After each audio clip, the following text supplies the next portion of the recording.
അർത്ഥവിചിന്തനത്തിലൂടെ ധ്യാനം ചെയ്യുമ്പോൾ മന്ത്രം നമ്മുടെ അവയർനെസ്, അവബോധം വർദ്ധിപ്പിക്കുന്നു. അവബോധം വർദ്ധിപ്പിക്കും. അത് വളരെ പ്രധാനമാണ്. നമുക്കൊരു അവയർനെസ് ഉണ്ടാവുക. ആ അവയർനെസ് മാറും.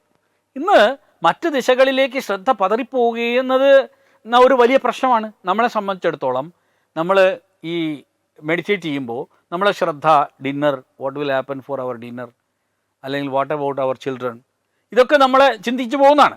സോ അത് തടയാൻ ഏറ്റവും നല്ലത് എന്താണെന്ന് വെച്ചാൽ ഈ മന്ത്ര ബേസ്ഡ്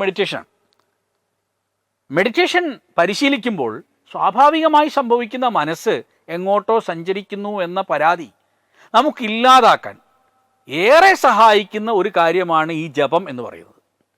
ജപിക്കുമ്പോൾ ചില പ്രത്യേക ശബ്ദങ്ങൾ ഉച്ചരിക്കുന്നത്, അതിനെയാണ് ജപിക്കുക എന്ന് പറയുക. ഒരു പ്രത്യേക ശബ്ദം ഉച്ചരിക്കുന്നതിനെയാണ് ജപിക്കുക എന്ന് പറയുക.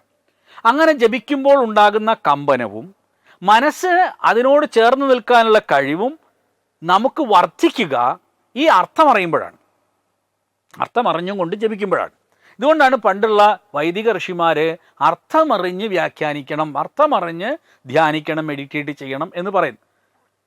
ഇത് നമ്മൾ വളരെ പ്രധാനപ്പെട്ട ഒരു കാര്യമായിട്ട് നിങ്ങൾ ഉൾക്കൊള്ളണം. ഇത് ആഴത്തിൽ ധ്യാനിക്കാൻ നമ്മെ സഹായിക്കുന്നു. കാരണം പലപ്പോഴും ധ്യാനിക്കുന്ന സമയത്ത് ഒരു മിനിറ്റ് കൊണ്ട് നമ്മളെ ശ്രദ്ധ പോകും. അതേസമയം ഒരു മന്ത്രത്തിൻ്റെ മന്ത്രം ചൊല്ലി അർത്ഥമറിഞ്ഞ് വീണ്ടും മന്ത്രത്തെ ചൊല്ലിക്കൊണ്ട് നമ്മൾ ധ്യാനിക്കുകയാണെങ്കിൽ ആ ധ്യാനം വളരെ ഗൗരവത്തിൽ നമ്മുടെ അഗാധമായ മനസ്സിൻ്റെ തലങ്ങളിലേക്ക് എത്താൻ തുടങ്ങും. ഒരുപാട് പരിവർത്തനങ്ങൾ അവിടെ അത് ഉണ്ടാക്കാൻ സാധിക്കുന്നു എന്നുള്ളതാണ് പ്രധാന കാര്യം.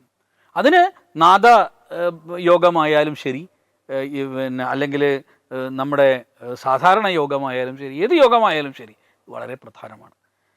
നിങ്ങളുടെ ആരോഗ്യത്തിന് തടസ്സമായി നിൽക്കുന്ന പല ഊർജവും ഈ നമ്മളെ ഉള്ളിൽ തടയപ്പെട്ട് കിടക്കുന്നുണ്ട്.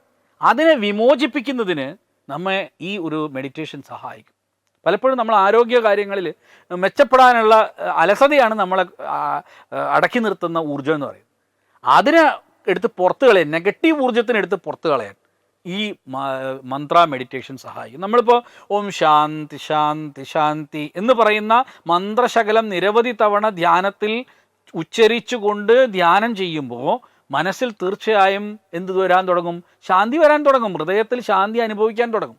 HIV അണുബാധ സന്തോഷപൂർണമായ ഒരു ജീവിതത്തിന് തടസ്സമല്ല. HIV അണുബാധയ്ക്ക് ഫലപ്രദമായ ചികിത്സ ഇന്ന് ലഭ്യമാണ്. ഇതിന് യഥാസമയം അണുബാധ കണ്ടെത്തുന്നതും കാലേക്കൂട്ടി ചികിത്സ നടത്തേണ്ടതും അത്യാവശ്യമാണ്.